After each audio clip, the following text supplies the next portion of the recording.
Toujours concernant la RDC, il y a 2 jours, les autorités congolaises ont déposé une plainte contre le Rwanda devant la Cour internationale de justice dans le contexte du conflit qui ravage l'est du pays. Pour Kinshasa, Kigali soutient les rebelles du M23 accusés de nombreuses exactions par l'ONU et les ONG. Une nouvelle bataille dont on parle dans le choix de la rédaction. Bonsoir Lola Colomba. Bonsoir Patrice. Expliquez-nous que contient cette requête.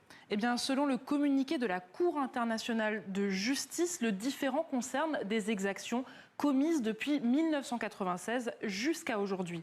Kinshasa les impute à la FCM23 pour ce qui concerne les faits les plus récents, mais aussi par le passé aux groupes armés AFDL, RCD ou encore CNDP, des milices qui étaient actives notamment durant les 2 guerres du Congo. La requête, elle s'appuie sur 4 conventions internationales, celle sur le génocide, celle sur la torture, celle sur la discrimination raciale et celle sur la discrimination envers les femmes. Et Lola, ce n'est pas la première plainte déposée par la RDC devant les instances internationales. Oui, et d'ailleurs, le gouvernement congolais parle de front judiciaire dans ce conflit. À ce jour, on recense 4 procédures.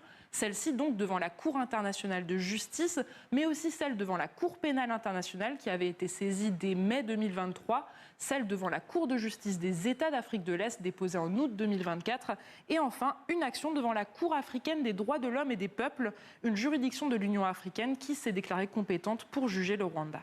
En 2002, il y a 24 ans, une requête similaire contre le Rwanda, déjà à l'époque, avait échoué devant la CIJ.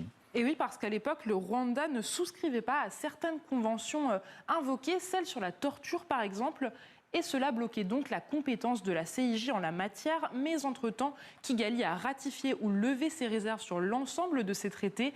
La RDC peut donc désormais s'appuyer sur ce levier. Et notant que pour l'heure, le gouvernement rwandais a affirmé n'avoir aucune déclaration à faire à la suite de cette saisine. Merci Lola Colomba pour toutes ces précisions.